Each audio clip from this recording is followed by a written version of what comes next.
I started writing songs when I was 12, and since then, it's been the compass guiding my life, and in turn, my life guided my writing. Everything I do is just an extension of my writing. I think the first time that I started dropping sort of cryptic clues and things in my music was when I was 14 and 15 putting together my first album, and I wanted to do something that incentivized fans to read the lyrics, because my lyrics are what I'm most proud of out of everything that I do, every aspect of my job, so I really wanted people to read the lyrics.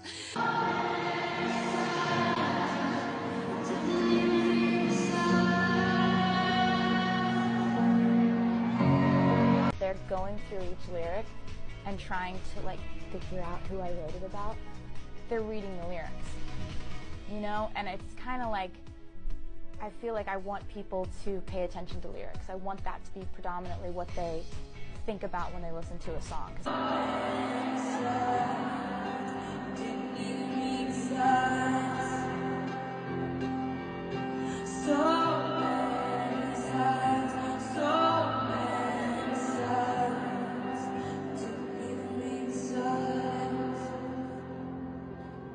Sometimes you can get lost in if it's got a great beat or if it's got a great melody, you know.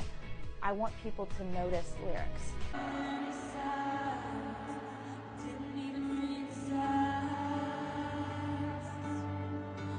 If it takes, you know, if they're gonna go and be like, oh, who is this track 3 about? That can be for me a little bit well, I never reveal that, and I'm never gonna tell anybody who the songs are about. Yes, they're all about my life.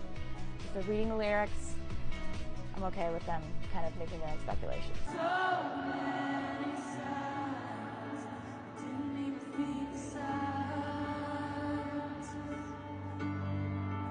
Directing videos or a short film, creating the visuals for a tour, or standing on a stage performing.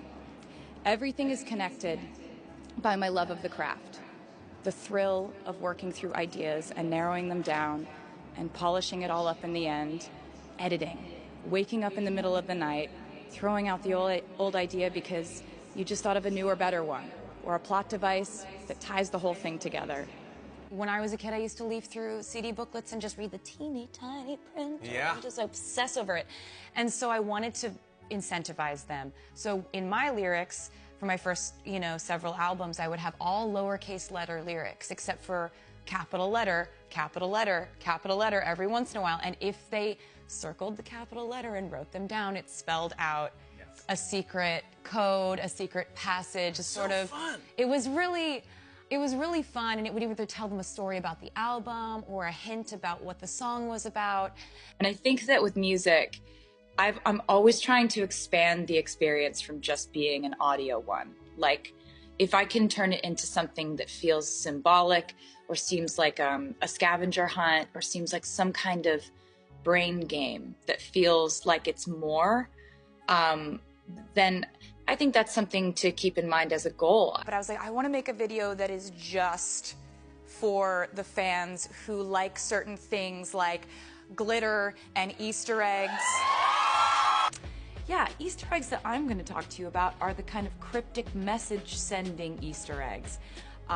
When you're watching a movie or a music video and you notice something in the background, and that something leads to sort of behind-the-scenes information, that's an Easter egg. For me, I just want to entertain them on as many levels as I possibly can. There was the first time that we did a crazy video like that was a video called Look What You Made Me Do, and I started playing with doing nods to former musical eras I've been in my career, and all kinds of weird stuff for them to just go through the video and be like, that over there, what's that? What's that? What's that? Does this connect to that? What does that mean? What is... I do that. Really? Yes! Thank you. I did that with folklore. And I really started doing this in music videos much more during the Reputation album because I wasn't doing interviews. And so I still wanted to be able to communicate messages to the fans. And so the Easter eggs really went into overdrive. I think the most Easter eggy video of my entire career thus far is Look What You Made Me Do. Literally the whole video is just an Easter egg. It's thousands of Easter eggs. There are some that people still haven't found. it will be decades before people find them all. And this one you were saying, but I'll let you say again, this has maybe the most Easter eggs. A psychotic amount. It is like, we have a PDF file for the Easter eggs in this video. Yes! Because there are so many that we could not keep track. Oh, I love it. The Easter egg hunts, when they stop being fun for my fans, I'll stop doing them, but they seem to be having fun with them.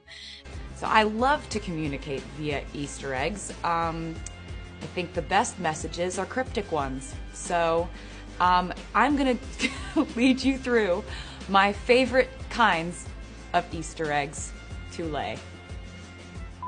Easter eggs can be left on clothing or jewelry.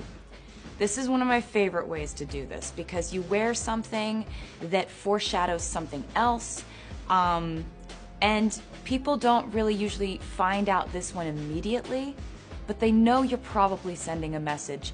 They'll figure it out in time. It's kind of like a clue, like a foreshadowing kind of thing. I like to plant Easter eggs in a video that will be like a lyric from unreleased music, or like a little hint or a little wink to what's coming in the future. I try to do Easter eggs in kind of first round is stuff that they can see that predicts what will happen in a couple months. There's also second tier Easter eggs, which will be revealed upon the album. Then there's third tier Easter eggs, which are the most deeply embedded Easter eggs, which will be shown on the tour. Oh, I'm so excited. I feel like you're the type of person that I'd want to talk to about conspiracy theories and stuff. There's a secret somewhere in there. There's a secret somewhere in there. Are they reading too much into it? They are. They're the best detectives in the world. Right. I love watching their theories too. I love looking at. I scroll TikTok, watching their theories so often, all the time. Oh, I love that. So I love to just watch what they come up with because they're brilliant. Yeah. And also sometimes I'm very into numerology. Okay. Sometimes they find things I didn't even plan. Really? Math. Okay. 95% of the time I'm planning it.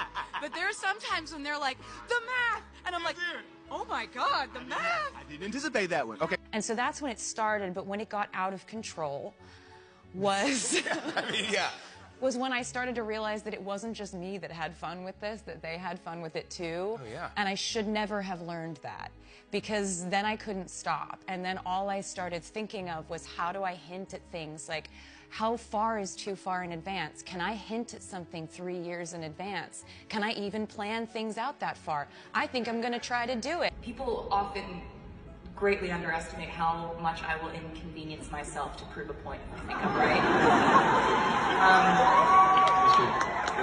It's like the name of the next record, maybe, or It's a little long. But this could be good. It could be good. We'll just, make the initials.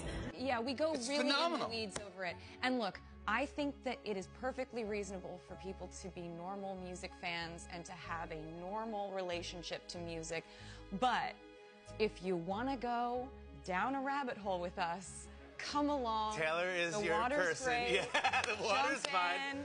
We're all mad here. Exactly right.